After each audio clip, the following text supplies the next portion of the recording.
These three puppies were raised by a giant bobcat, but when they grow up, the unthinkable happens. At first, it looks like a miracle. Tiny, helpless pups finding safety in the claws of a predator. But behind this unbelievable bond hides something darker.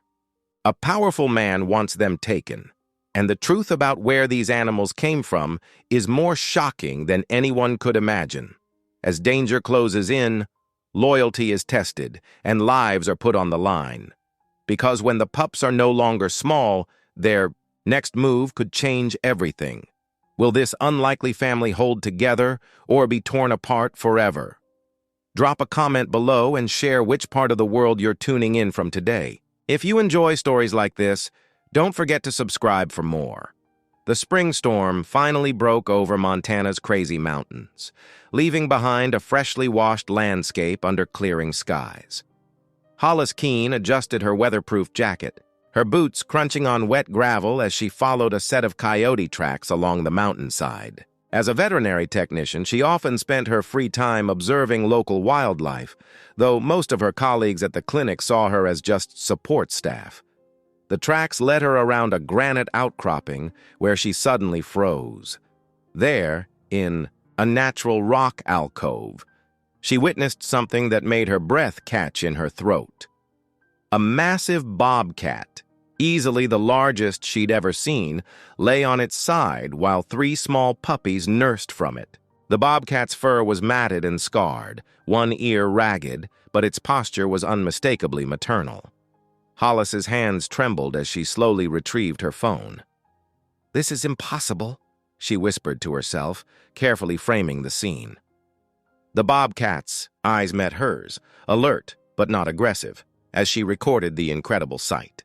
The puppies, appearing to be some kind of working dog mix, whimpered and squirmed against their unlikely foster mother's belly. After capturing about 30 seconds of footage, Hollis carefully backed away. Her heart raced as she made her way back down the trail, checking the video several times to confirm what she'd seen wasn't a hallucination. Once she reached cell service, she posted the clip to her local wildlife awareness social media account with a warning for hikers to avoid the area. "Found while tracking near Miller's Ridge," she typed. "Please give this unusual family space and stay clear of the area for everyone's safety." That night, as Hollis tried to sleep, her phone buzzed constantly with notifications. By morning, her inbox was flooded with messages from news outlets, wildlife organizations, and curious observers. The clinic's phone started ringing nonstop the moment they opened. "Hollis!" called Sarah, the receptionist, holding the phone away from her ear. "Channel 5 News is on line 1, National Geographic on line 2, and the county commissioner's office keeps calling." Before Hollis could respond, the clinic's front door burst open. Gage Marlowe strode in, his expensive boots clicking on the linoleum. Two men in suits followed close behind him. Hollis recognized the wealthy trophy preserve owner. His reputation for bending rules to please rich hunting clients was well known in the area. "Those are my dogs," Marlowe announced without preamble, his voice carrying through the waiting room. "3 Walker-Hound mix puppies went missing 2 weeks ago. And that cat is a dangerous hybrid, probably escaped from a private collection." Hollis stood her ground. "Those puppies are nursing from her. She's clearly bonded with them." "Which is exactly why this situation is dangerous," one of Marlowe's lawyers interjected, pulling out a document. "Mr. Marlowe has proof of ownership of the puppies, and this arrangement creates serious liability issues." "It's not dangerous," Hollis argued, her voice steady despite her racing heart. "This is a case of maternal misdirection. She's likely lost her own litter and redirected those instincts to the puppies. It's rare but documented in wild cats." The clinic door chimed again, and Ronan Pike stepped in. The wildlife warden's uniform was muddy from fieldwork, but his presence immediately changed the room's dynamic. He nodded to Hollis before addressing Marlowe. "Let's slow things down here," Pike said, his voice calm but authoritative. "We need to observe the situation before making any decisions. Rushing in could endanger both the bobcat and the puppies." "Those are my animals," Marlowe insisted, his face reddening. "And that cat is a threat to public safety." Pike shook his head. "The Bobcat shows no signs of being a hybrid. And until ownership of the puppies can be definitively proven, we'll treat this as a wildlife situation requiring professional assessment." Hollis felt a surge of gratitude toward Pike. She'd worked with him before on injured wildlife cases, and he'd always respected her knowledge despite her unofficial status. The lawyers huddled with Marlowe, speaking in low voices. Meanwhile, Pike drew Hollis aside. "That was quite a discovery," he said quietly. "I've seen a lot in my years as a warden, but nothing like this. How stable did the situation seem?" "The Bobcat, I'm calling her Sable, was calm," Hollis replied. "She's clearly been through something rough, given those scars, but her body, language was purely maternal. The puppies seemed healthy and well-fed." Pike nodded thoughtfully. "Keep monitoring, but be careful. This video's going viral, and that den location could become vulnerable to all sorts of attention, wanted and unwanted." As if to emphasize his point, more reporters began gathering outside the clinic windows. Marlowe shot Hollis a dark look before, striding out with his lawyers, nearly bowling over a camera crew trying to enter. "I'll post an official notice about staying clear of the area," Pike assured her. "But you might want to do some extra patrols yourself. I've got a feeling this story is just getting started." Hollis watched the chaos unfold outside the clinic windows, her worry growing. She'd only wanted to document an amazing natural phenomenon and protect the unusual family from disturbance. Now she'd inadvertently sparked a firestorm of attention that could put them at even greater risk. Looking down at her phone, she saw the view count on her video climbing into the hundreds of thousands.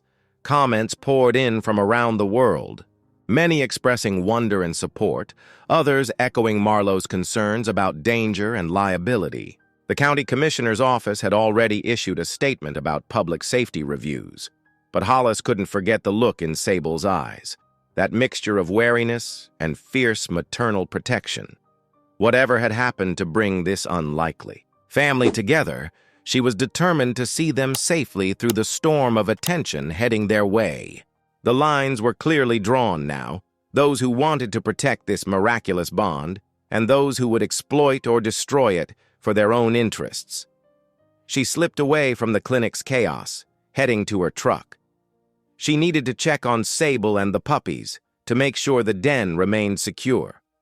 As she drove toward the mountains, she couldn't shake the feeling that this discovery would change more than just the lives of a bobcat and 3 orphaned puppies. It would test the boundaries between wild and tame, between protection and possession, and between those who saw nature as something to profit from and those who understood the power of unexpected bonds. The morning sun filtered through the pine branches as Hollis met Ronan at the trailhead leading to Sable's den. Her breath created small clouds in the crisp mountain air as she pulled out her tablet, ready to share her research. "I've been digging into similar cases," Hollis said, showing Ronan a series of veterinary journal articles.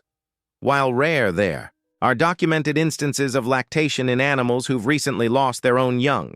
It's called induced lactation or adoptive nursing." Ronan leaned in, his weathered face thoughtful as he studied the screen. "And you think that's what's happening with Sable?" "Yes, the timing fits perfectly with when female bobcats would have given birth this season. My guess is she lost her litter, and these pups triggered her maternal instincts." Hollis swiped to another article. "The key thing now is keeping her undisturbed. Any stress could disrupt the bonding and nursing." "Makes sense," Ronan nodded. "But you know the county's getting antsy about liability. That's why I wanted to show you this evidence first. We need allies who understand what we're dealing with." Their conversation was cut short by the buzz of both their phones, meeting notifications for an emergency county supervisor session that afternoon. Hollis's stomach knotted as she read the agenda. Discussion and action regarding dangerous wildlife situation. The county courthouse was packed when they arrived. Hollis recognized several local ranchers, wildlife advocates, and at the center of it all, Gage Marlowe in his signature pressed shirt and polished boots, surrounded by men in suits. The meeting started with public comments. Speaker after speaker approached the podium, some demanding immediate removal of the dangerous predator, others pleading for observation and study. Marlowe's lawyers presented liability scenarios that made the supervisors shift uncomfortably in their seats. When it was Hollis's turn to speak, she kept her voice steady despite her racing heart. What we're witnessing is a rare natural phenomenon that deserves proper documentation. Sable has shown no aggression. The pups are thriving. Forced removal could be fatal for all of them. But she could see in the supervisors' faces that fear was winning over science. After 2 hours of debate, they voted 4-1. Sable and the pups would be removed by Monday in the interest of public safety. Hollis felt like she'd been punched in the gut. 3 days. They were giving her 3 days before they'd destroy something miraculous.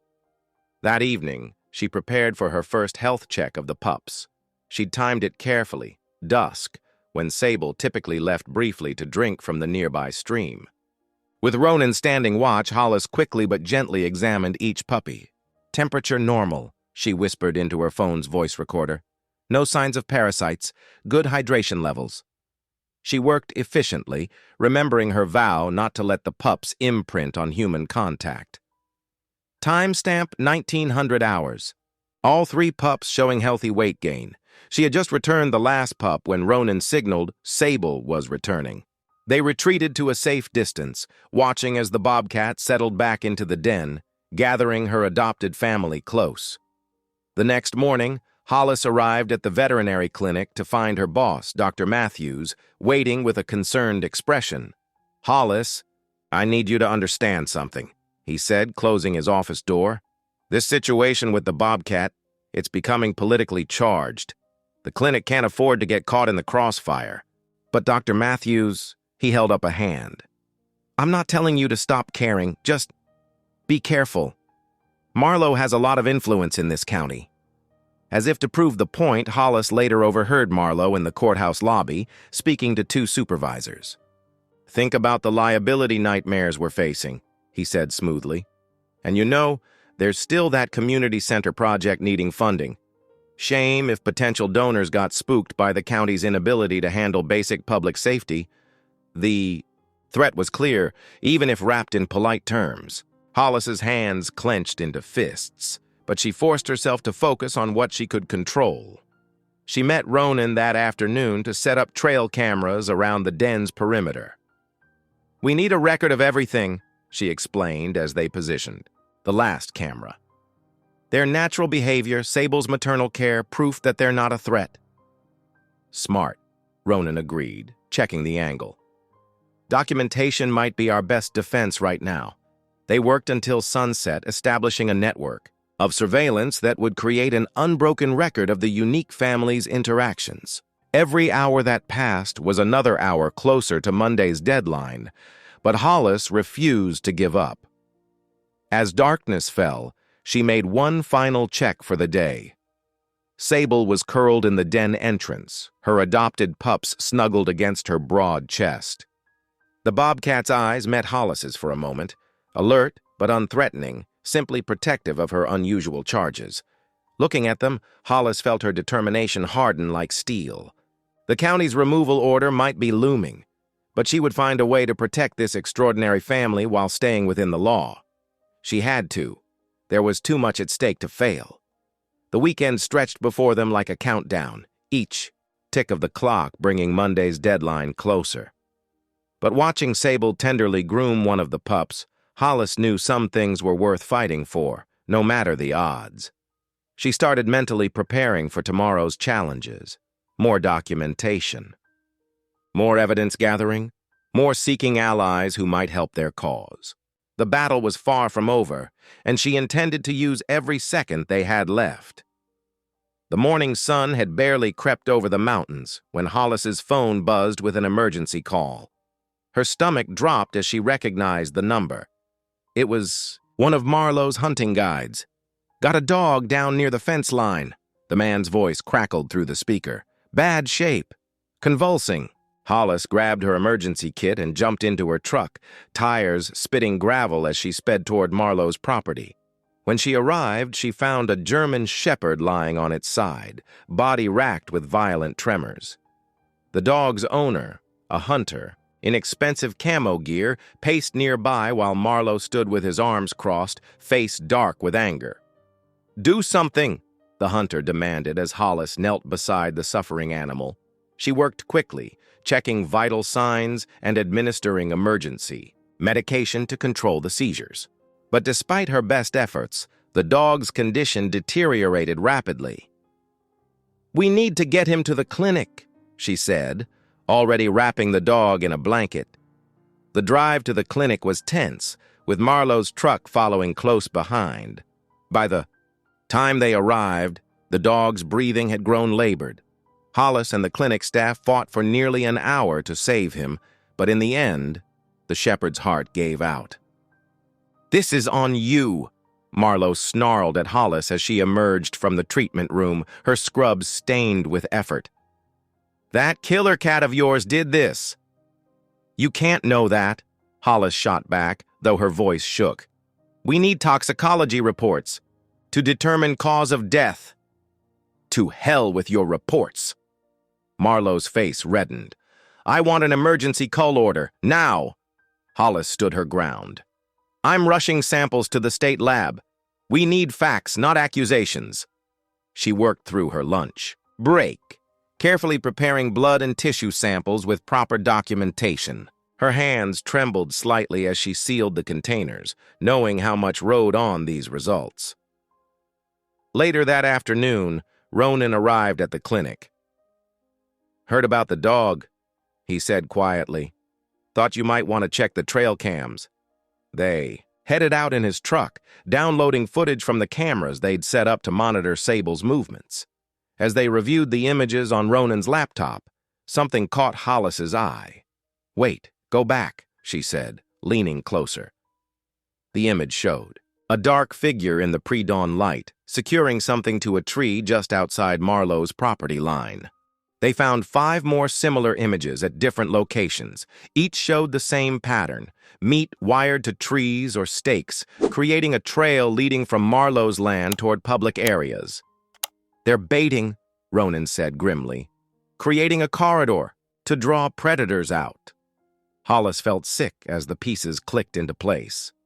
"So when conflicts happen, Marlowe can demand removal permits, which conveniently feed his high-dollar hunting business," Ronan finished. "The more predators he can label as problem animals, the more exclusive hunting tags he can sell." They spent the next several hours mapping the bait locations, taking photos and collecting samples from each site.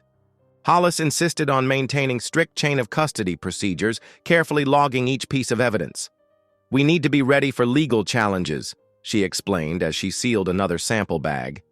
"Everything has to be documented perfectly." While they worked, the whine of ATVs grew steadily closer. Marlowe's men circled their position, phones held high to film their every move. "They're trying to provoke us," Ronan muttered. "Get us to do something they can use against us." Hollis ignored the intimidation tactics and pulled out her phone. She had one more call to make, to a sanctuary transport driver she trusted. "Hey, Sarah, it's Hollis," she said when the call connected. "I might need your help with an emergency relocation. How soon could you get here if things go south?" As she listened to the response, Hollis watched Marlowe's men continuing their surveillance. The truth was becoming clearer by the minute. This wasn't just about one Bobcat and her adopted puppies. This was about a carefully constructed system designed to profit from fear and manufacture danger. "The county's in his pocket," she said to Ronan as they loaded the last of their evidence bags. "All this panic about public safety, it's just cover for private interests." "Question is," Ronan replied, "can we prove it before they force our hand with Sable?" The afternoon sun cast long shadows as they finished their work. The weight of what they'd discovered settled heavily on Hollis's shoulders. She thought of Sable and her puppies, innocent pawns in a game of greed and manipulation. The fight to protect them had just gotten bigger and more dangerous than she'd ever imagined. Throughout the rest of the day, they maintained careful documentation of everything they found. Hollis knew they'd need every scrap of evidence to counter the pressure that was surely coming. As they worked, the sound of ATVs continued to echo through the trees, a constant reminder that they were being watched. More bait sites emerged as they expanded their search, each one carefully positioned to create conflicts. The pattern was undeniable once you knew what to look for. Hollis photographed torn packaging that matched supplies from Marlowe's preserve, GPS tagged each location, and collected soil samples where blood from the bait had soaked into the ground. "Look at this," Ronan called from behind a cluster of pines. He pointed to distinctive tire tracks leading to one of the bait sites. "Same treads as the ATVs they're using to follow us." Hollis documented the tracks, her jaw tight with determination. "They're getting sloppy," she said. They never expected anyone to look this closely. The sun was setting when they finally packed up their evidence. Hollis's muscles ached from hours of careful collection work, but her mind was racing with next steps. They had to get the samples processed, file reports, and most importantly, find a way to protect Sable while the investigation unfolded. As they drove back toward town, the dying light painted the mountains in shades of purple and gold. Hollis couldn't help but think how beautiful it all was, and how much was at stake in their fight to protect it from those who saw it only as a source of profit. The evidence bags sat securely locked in containers in the back of Ronan's truck, each one a piece of the puzzle they were finally beginning to understand. Now they just had to hope it would be enough, and that they could move fast enough to save Sable before Marlowe's machine could grind forward with its deadly efficiency. The morning air bit with unusual sharpness as Hollis gathered her equipment. Her veterinary scanner felt heavy in her pack, along with evidence collection supplies borrowed from Ronan. She knew today's work needed to be methodical, precise. There couldn't be any room for doubt. "Ready?" Ronan asked, shouldering his own gear. His presence had become a steady comfort over the past few days. "As I'll ever be," Hollis replied, checking her phone's battery one last time. Every moment would need to be documented. They approached the den carefully, following their established protocol to minimize stress on Sable and the puppies. The giant Bobcat watched them with her usual wary intelligence, but remained calm as Hollis began her work. "Okay, little ones," Hollis murmured, gently lifting each puppy while Sable observed. "Let's see what stories you can tell us." She ran the scanner over each puppy methodically, documenting the absence of any microchips. "No registered IDs," she noted, speaking clearly for the video recording running on her phone. "No signs of previous veterinary care or official documentation." Ronan took photographs while she worked, capturing time-stamped images of each step. The puppies squirmed and yawned, too young to be bothered by the careful examination. "Look at this," Hollis said, gesturing to Sable's bedding area. Caught in the soft dirt and pine needles were several strands of the Bobcat's distinctive fur. She carefully collected the samples, placing them in labeled evidence bags. DNA evidence could be crucial. They worked through their checklist with steady focus, but Hollis couldn't shake the feeling of eyes on them. Twice, she caught glimpses of movement in the trees, Marlowe's men, no doubt, watching and waiting. Near one of the bait piles, Ronan called her over. "Check this out." He pointed to a clear boot print in the mud. The distinctive pattern matched the brand worn by Marlowe's foreman. She'd seen those treads countless times around the preserve's boundaries. "Perfect," she said, photographing the corset print from multiple angles and placing a measurement marker beside it. "That's going in the affidavit." They spent hours documenting everything, cross-referencing GPS coordinates with their photos and samples.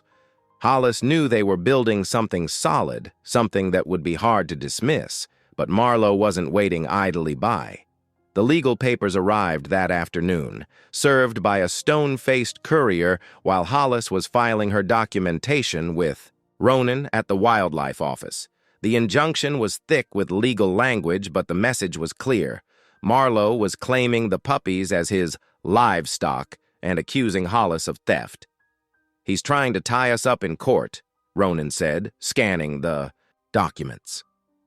"Buying time until he can force a removal." Hollis felt her jaw tighten. "Then we keep building our case. Every minute we spend out there needs to count," but Marlowe's pressure campaign was just beginning. As they drove the boundary roads later that day, 3 riders from his preserve emerged from a side trail, phones held high to film them. "You're trespassing," one called out, though Hollis knew they were well within public land boundaries. She kept her GPS running, documenting their exact location. The riders followed them for miles, trying to herd them toward Marlowe's property line. Hollis maintained their course, careful to stay where they had every right to be. "They're trying to manufacture evidence," Ronan observed grimly. "Make it look like we're the ones crossing boundaries." The intimidation was having its effect in town, too. When Hollis stopped by the clinic that evening, her boss called her into the office, face drawn with worry. "Hollis, I need you to understand the position we're in," he said, fidgeting with a pen. "Marlowe's people have been making calls, suggesting they might take their business elsewhere. We can't afford to lose those contracts." "I'm following every procedure," Hollis assured him. "Everything I'm doing is documented and legal." "Just be careful," he replied, not meeting her eyes. "We're a small clinic. We can't fight someone like Marlowe." The support she'd initially felt from the community was cracking under the pressure. People who had shared her viral video just days ago now crossed the street to avoid her. But Hollis refused to let it deter her. She doubled down on her documentation efforts. Every observation was time-stamped, every location tagged with GPS coordinates. She kept multiple backups of her photos and videos, storing them in secure cloud locations. The den felt more exposed with each passing hour. Hollis found herself checking and rechecking the approach trails, looking for signs of interference. Sable seemed to sense the tension, growing more alert to sounds from the ridge above. As evening settled over the mountains, Hollis made one final check of the den site. The wind had picked up, carrying a bitter chill that spoke of weather moving in. She secured her latest samples and double-checked the trail cameras. A branch snapped in the darkness beyond her flashlight's beam. When she turned, she caught the flash of retreating headlamps. Marlowe's men, closer than ever before. The legal threats were clearly just the beginning. Something in the air had shifted, promising that words on paper would soon give way to more direct confrontation. Hollis felt the weight of it all pressing down. The vulnerable animals in her care, the eroding support in town, the increasing boldness of Marlowe's intimidation. But as she reviewed her day's documentation, she knew she was building something that would be hard to ignore. The evidence was mounting, each piece carefully preserved and logged. The wind gusted again, rattling the bare branches overhead. In the den, Sable gathered her puppies closer, a low rumble in her throat. Hollis checked her phone's GPS one last time, marking her position with mathematical precision. She would not be scared away. Not when they were finally putting together the pieces of Marlowe's scheme. The light was nearly gone as she made her way back to her truck, every sense alert to movement in the gathering darkness. Tomorrow would bring new challenges, but for now, her evidence was secure. Each sample labeled, each location logged, each moment captured in time-stamped clarity. It would have to be enough to weather whatever came next. The late afternoon sun cast long shadows across the mountainside as Hollis finished her final checks of the den site. Something felt off. The air was too still, carrying an acrid hint that made her nose twitch. She paused, scanning the horizon when she saw it. Wisps of gray smoke curling up from the draw below Sable's shelter. Her heart jumped into her throat. No, no, no. she whispered, already reaching for her phone to call Ronan. The wind picked up suddenly, and the wisps transformed into thick, rolling clouds of smoke. The brush fire was spreading fast, driven uphill by the gusting wind. Ronan's truck appeared on the access road just as Hollis started down the slope toward the den. He must have seen the smoke from his patrol route. He killed the engine and jumped out, grabbing shovels from the truck bed. "We have to get them out!" Hollis shouted over the growing roar of the fire. Heat was already building, making the air shimmer above the advancing flames. They sprinted down the rocky slope together, ducking low under the thickening smoke. Sparks danced across the rocks around them like evil fireflies. Every breath felt like inhaling broken glass. Hollis pulled her shirt up over her nose, but it did little to filter out the ash. When they reached the den, Sable was already alert, standing protectively over her pups. The bobcat's eyes reflected the orange glow of approaching flames. "The drainage culvert," Ronan called out, coughing. "It's our best shot." He pointed to where the old Forest Service road crossed the draw about 200 yards away. The large concrete pipe underneath might offer enough shelter until the fire front passed. There was no time to wait for fire crews. The flames were racing up the slope faster than any engine could navigate the rough terrain. Hollis and Ronan attacked the ground with their shovels, scraping away vegetation to create a crude fire break between the advancing fire and their escape route. The heat was becoming unbearable. Sweat poured down their faces, mixing with tears from the smoke. Hollis's palms were starting to blister on the shovel handle, but she couldn't stop. "Not with lives depending on them. We have to move them now," Ronan shouted as a burning branch crashed nearby, showering them with burning embers. The fire was less than 50 yards away, its roar now deafening. Hollis turned to the den, keeping her movements slow and deliberate despite the urgency pounding in her chest. "Come on, girl," she called to Sable in a low, steady voice. "We need to go. Bring your babies." The massive bobcat seemed to understand the danger. She gently grabbed one of the pups by the scruff of its neck. The other two huddled, together, whimpering. "I've got them," Hollis said, carefully scooping up the remaining pups. The trust Sable showed by allowing this nearly brought tears to her eyes. Or maybe that was just the smoke. Ronan took point, leading them along the hastily cleared path. Hollis followed, cradling the pups while keeping her voice steady, encouraging Sable to stay with them. The heat was blinding now, the air so thin it felt like trying to breathe through a straw. They were 20 yards from the culvert when the wind shifted. For one terrifying moment, the flames seemed to reach for them like grasping fingers. Then, miraculously, the gust pushed the fire's edge back just enough. Sable bolted forward into the concrete pipe, and Hollis quickly but gently set the pups down inside. They scrambled to their mother as Hollis and Ronan collapsed just inside the culvert's mouth. Through the ringing in her ears, Hollis could hear sirens approaching in the distance, but she knew they were too late to save the den. She could see the flames consuming the rocky outcrop where Sable had made her home, leaving nothing but charred earth and blackened stone in their wake. Ronan placed a steadying hand on her shoulder as they watched the fire front pass over them. Neither spoke. There was no need.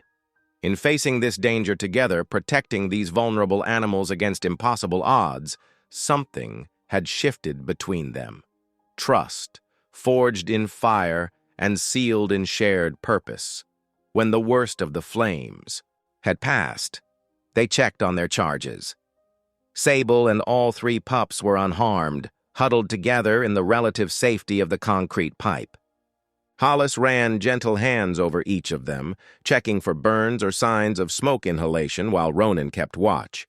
The question of how the fire started hung unspoken between them. The weather had been calm, with no lightning in the forecast. Whether it was deliberately set or tragic coincidence, one thing was crystal clear to Hollis. The stakes in this fight had escalated to life and death. The time for legal maneuvering and careful documentation had given way to raw survival. Fire crews were arriving now, their red lights flashing through the smoke as they began battling the flames. But for Hollis and Ronan, their focus remained on the small family they'd just saved, and the knowledge that they could trust each other, completely in the battles still to come. The weeks passed like water flowing downstream, steady and unstoppable. Hollis watched with growing pride as the puppies transformed from wobbly bundles of fur into strong, confident, half-grown dogs. Their coats gleamed with health under Sable's attentive care, and their playful races around the den site showed how much strength they'd gained. On a sunny afternoon, Hollis approached the den for her routine health check, her medical kit swinging at her side. The puppies had just finished their afternoon meal and were drowsing in patches of sunlight while Sable groomed them with maternal dedication. The peaceful scene shattered at the distinctive growl of an approaching ATV. The sound echoed off the ridge, and Hollis's head snapped up to see one of Marlowe's signature red vehicles appearing over the crest. Before she could react, something extraordinary and horrifying happened. The puppies' ears pricked forward in perfect unison, their bodies tensed, and without a single glance back at Sable or Hollis, they bolted down the hillside. Hollis's heart lurched as she watched them race straight toward Marlowe's men, their paws kicking up dust. "No, no, no!" she cried out, but her voice meant nothing to them now. The dogs reached the ATV and, to her utter disbelief, sat down obediently at the men's boots, as if they'd been trained to do exactly this their entire lives.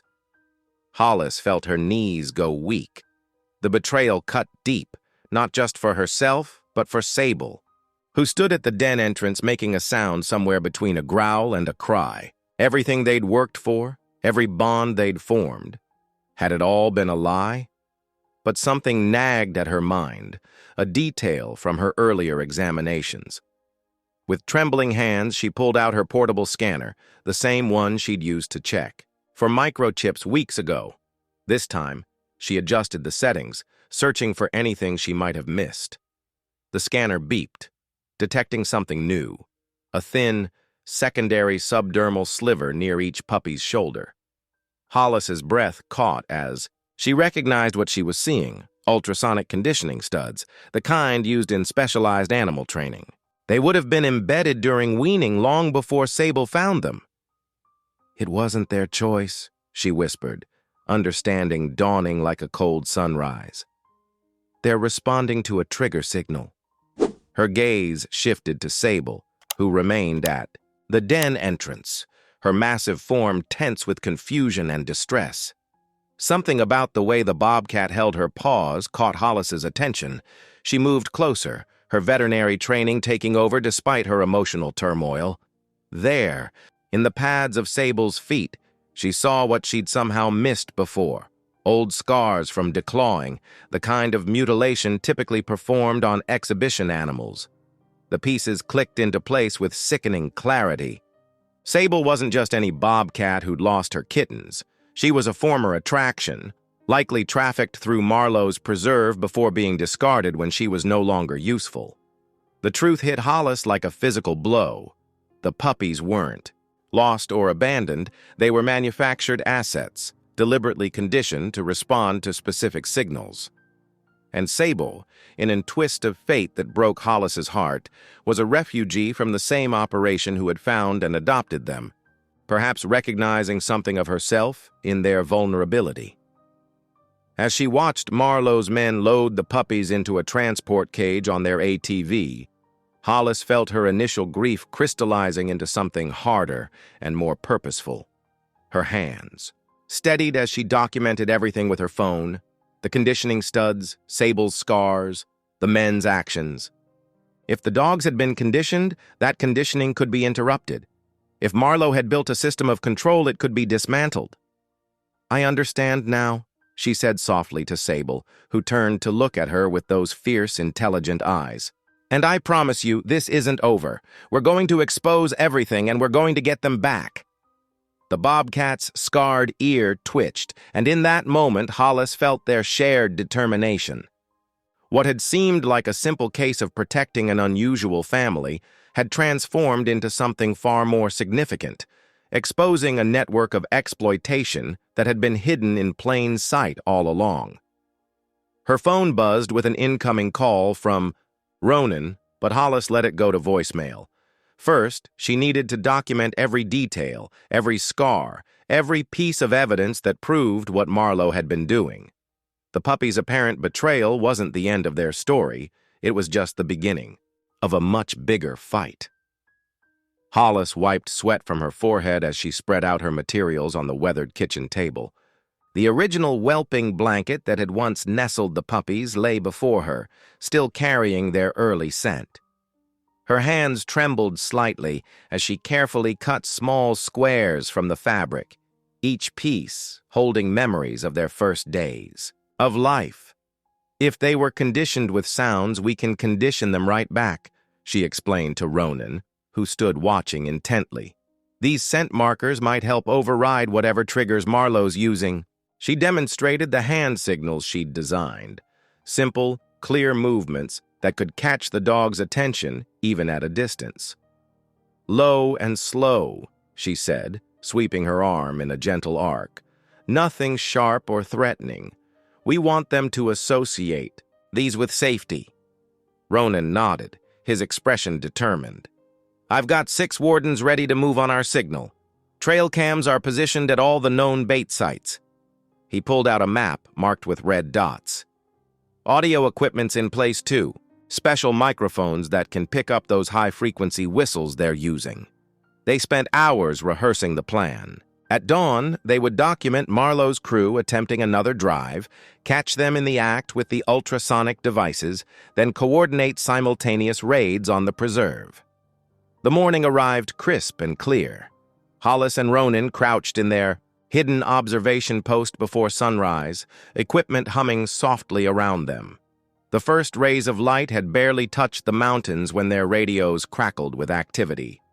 "Movement at Site 3, came the whispered report. 2 vehicles, approaching." Through her binoculars, Hollis watched Marlowe's men setting up, their movements confident and practiced. When they activated their devices, the sensitive audio equipment immediately picked up the high-pitched frequencies. The puppies' heads snapped up, responding to the invisible command. "Now," Ronan spoke into his radio, voice steady and firm. Like a well-choreographed dance, wildlife wardens emerged from multiple positions. Marlowe's men froze, caught completely off guard. Hollis felt her heart pounding as she watched the scene unfold. The wardens moved quickly through the preserve buildings, finding exactly what they'd suspected. Industrial freezers yielded a grim harvest, pelts and other contraband carefully, cataloged by the evidence teams. Each discovery further validated their investigation. When they brought Marlowe out in handcuffs, his expensive boots shuffling through the dust, his face remained eerily blank. Cameras flashed as local media, tipped off about the raid, captured the moment. Hollis watched from a distance, finally allowing herself to breathe. "You did it," Ronan said quietly beside her. "Your plan worked perfectly." A small smile tugged at her lips. After being dismissed and doubted for so long, the success felt like vindication. But something in Marlowe's expressionless face made her uneasy. Her concern proved warranted when she overheard a deputy allowing Marlowe his one phone call to contact counsel. The words sent a chill down her spine despite the warming morning air. While Ronan coordinated the transport of evidence to the station, Hollis focused on completing detailed reports, documenting every aspect of the operation. Her hands moved steadily across the forms, checking every box, crossing every T. They needed this to be airtight. The victory felt real. She could taste it in the air, see it in the relieved faces of her colleagues. But something told her this was just a pause, a moment to catch their breath before the next wave hit. Marlowe had too many connections, too much influence to go down without unleashing everything in his arsenal. Still, as she watched the last evidence truck pull away, Hollis allowed herself a moment of pride. They had proved what she'd known all along, that she was more than capable, that her instincts were right, and that standing up for what was right could make a difference. Whatever. came next. They had this win, and no one could take it away. The celebration at the station was short-lived. Hollis had just finished filing the last of her paperwork when her phone buzzed with an urgent ping. Her heart skipped a beat as she recognized the field number. It belonged to one of their key informants. The message was brief but clear. Coordinates, pointing to Dead Horse Canyon, followed by a single word: help. The fresh spring rain had left everything slick and treacherous. Hollis grabbed her gear and rushed to her truck, her boots squeaking against the wet pavement. She knew the informant wouldn't have reached out unless it was serious. As she pulled out of the parking lot, she caught sight of Ronan in her rearview mirror, hurrying to finish the last of his booking paperwork. "I'm right behind you," he called, out, his voice carrying across the lot. "Don't go in alone," but time felt too precious to waste. The drive to Dead Horse Canyon took 15 minutes on a good day. Today, with the roads slippery from rain, Hollis pushed her truck as fast as she dared. The canyon's entrance loomed ahead, its weathered walls rising like ancient guardians on either side. Recent rain had turned the dirt path into thick mud that sucked at her tires. The deeper she went, the narrower the canyon became. Steep walls of ruddy stone pressed in, creating deep shadows despite the afternoon sun. Water still trickled down the rock faces, making everything gleam wetly. Her truck couldn't go much further. The path had become too narrow and treacherous. Hollis grabbed her field kit and started on foot, her boots sliding slightly on the slick ground. The canyon walls towered above her, making her feel small and exposed. Every sound echoed strangely. The drip of water, the crunch of gravel under her feet, the distant cry of a hawk. A movement caught her eye, something shifting in the shadows ahead. Before she could process what was happening, a figure stepped out from behind a boulder. Her blood ran cold as she recognized Gage Marlowe, somehow free despite their careful arrest just hours ago. He held a rifle steady in his hands, its barrel pointed directly at her chest. "Paperwork's a funny thing," he said, his voice eerily calm. "One wrong date, one missing signature, and here we are." He gestured with the rifle. "Those fancy charges of yours? Already dismissed on a technicality." Hollis heard footsteps behind. Her. More of Marlowe's men blocking her retreat. Then came a sound she couldn't hear but instantly recognized by its effect, an ultrasonic whistle. The dogs she had worked so hard to protect emerged from behind the rocks, their bodies rigid with tension. They turned toward her, trembling under the command of the whistle, their eyes conflicted but their conditioning taking hold. "No," she whispered, seeing months of trust and care dissolving before her eyes. "Fight it, please." Movement flashed at the corner of her vision. Ronan had arrived, taking in the scene in an instant. He charged forward without hesitation, his only thought, to protect her. "Hollis!" he shouted, lunging to shove her clear of the dogs and Marlowe's aim. The momentum carried him too far on the slick ground. Hollis watched in horror as Ronan lost his footing and tumbled down the scree slope. His body hit hard, bouncing and sliding over loose rock before coming to rest at the bottom. He lay still, only partially conscious, a groan of pain escaping his lips. The canyon had become a trap, its walls now feeling like prison bars. Hollis stood alone in the stone throat, Marlowe's gun trained on her chest, his men with their whistles. Behind her, and the confused, conditioned dogs trembling before her. The victory they'd celebrated at the station felt like a distant dream, evaporated into this lethal reality. Water continued to drip down the canyon walls, each splash echoing, like a countdown. Hollis's breath came in short gasps as she assessed her situation. Ronan injured and unable to help, the dog she loved turned against her, and Marlowe's cold eyes watching her over the barrel of his rifle. The narrow walls of Dead Horse Canyon, pressed in around them all, offering nowhere to run, nowhere to hide. Time seemed to freeze in the narrow canyon as Hollis faced the impossible choice.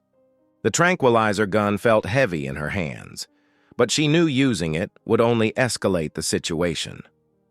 With her heart pounding but her mind clear, she made her decision. Hollis let the tranquilizer drop to the wet ground with a soft thud.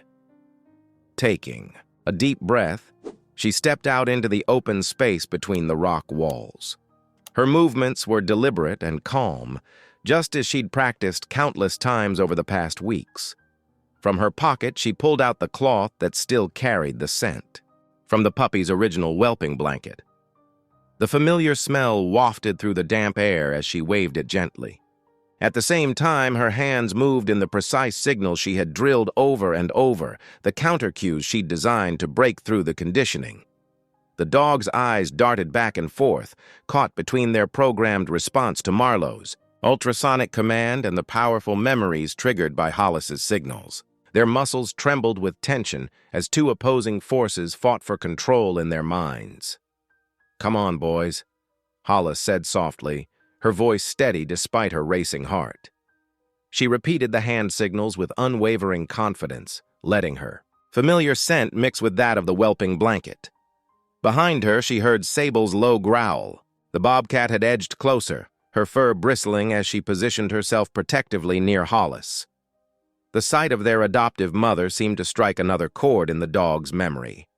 Suddenly, something shifted in their eyes, a spark of recognition, of choice. The conditioning that had held them for so long cracked like ice in spring. As one, they turned away from Marlowe and moved to stand between him and Hollis, forming a living shield against the rifle that still pointed at her. "No!" Marlowe shouted, taking a step backward. His polished boot hit a patch of rain-slicked rock, and his feet shot out from under him. He lurched sideways, tumbling toward the roaring creek below. At the last second, his hand caught a jutting rock, leaving him dangling precariously over the rushing water. Hollis didn't hesitate. Despite everything he'd done, she couldn't let him fall. She rushed forward, her boots finding purchase on the wet stone. Reaching down, she grabbed his arm, muscles straining as she hauled him back onto solid ground. They both collapsed onto the rock, breathing hard from the near disaster. The dogs, now fully freed from their conditioning, had cornered Marlowe's remaining henchmen against the canyon wall. Their stance was firm but controlled. They weren't attacking, just containing. In the distance, sirens began to echo off the canyon walls, growing louder as they approached the rim above. The cavalry was finally arriving, but Hollis had already won the day, not through violence or revenge, but through understanding, preparation, and ultimately, mercy. She looked at Marlowe, who sat on the wet rock, looking stunned and defeated. The man who had seemed so powerful and untouchable now appeared small, his expensive clothes soaked and muddy. The dogs he had tried to control through force and conditioning now stood as guardians of the very person he'd sought to destroy. The entire confrontation had lasted only minutes, but it had proven everything Hollis had worked for. Her understanding of animal behavior, her patient training, and her refusal to give in to fear or anger had turned what could have been a tragedy into a triumph without bloodshed. Sable padded over to stand beside her, the bobcat's presence a reminder of how this had all started, with an unexpected act of nurturing that defied everyone's expectations. The dogs crowded close, too, tails wagging as they nuzzled Hollis's hands, their loyalty now freely given rather than forced. Above them, the first rescue ropes were being lowered down the canyon walls as law enforcement prepared to secure the scene. The sirens had stopped, replaced by the professional bustle of a coordinated response team. The following days unfolded with methodical precision as state officers descended on Marlowe's preserve. Evidence mounted steadily. The recovered whistle, devices that had controlled the dogs, detailed maps marking illegal bait sites, and freezers filled with illegally obtained pelts. Each piece added weight to the case against him. The toxicology results from the state lab finally arrived, confirming what Hollis had suspected. The hunter's dog had died from deliberate poisoning. The arson investigation team worked diligently, tracing the accelerants used in the brush fire directly to equipment found on Marlowe's property. Their report was damning, leaving no room for doubt about the fire's origins. The charges against Marlowe stacked up like building blocks: poaching, wildlife trafficking, arson, animal cruelty. His empire began crumbling as authorities shuttered his preserve, the gates chained and locked. His wealthy clients scattered, not wanting their names associated with the scandal. For Sable, the transition happened quietly. On a cool morning, Hollis helped load the giant Bobcat into a specialized transport vehicle. The sanctuary staff handled her with gentle expertise, respecting both her wild nature and the scars of her past. Hollis watched as they documented every mark on Sable's body: the ragged ear, the declawed paws, each telling its own story of survival. In her new home, Sable would have space to roam, proper care, and most importantly, peace in her final years. The three dogs' fate resolved itself naturally. Without the cruel conditioning devices, their true personalities emerged: loyal, playful, eager to please. Hollis filed the adoption paperwork without ceremony, giving them the home they'd never had. The clinic's small yard became their territory, where they could finally just be dogs. At the clinic, things changed subtly but significantly. Hollis noticed the difference in how people treated her. There was new respect in their eyes, acknowledgement of her expertise. Her boss, who had once cautioned her to stay out of politics, now consulted her regularly on difficult cases. She hadn't sought recognition, but the validation felt right, earned through action rather than words. Ronan's recovery progressed slowly. His shoulder, injured in the canyon fall, required physical therapy and time, but he didn't let it keep him away. One evening, just as the sun was setting, he appeared at Hollis's yard. He stood quietly, watching as she worked with the dogs, demonstrating the hand signals that had replaced the cruel whistle commands. "Looking good," he said softly, not wanting to break the peaceful moment. Hollis smiled, then gave the release signal. The dogs, who had been sitting perfectly at heel, bounded forward with pure joy, racing around the yard in celebration of their freedom. Their playful barks filled the air as they chased each other through the growing shadows. "They're finally just being themselves," Hollis replied, watching them with quiet satisfaction. Ronan adjusted his shoulder strap and moved to stand beside her. "You did that. You gave them back their choice." The dogs circled back, pressing against their legs in happy greeting. No ultrasonic signals controlled them now, just trust, patience, and genuine connection. This was what victory looked like. Not crowds cheering or medals given, but quiet moments of healing and growth. As darkness settled over the yard, Hollis felt the rightness of it all. Justice had been served, yes, but more importantly, new beginnings had been made possible.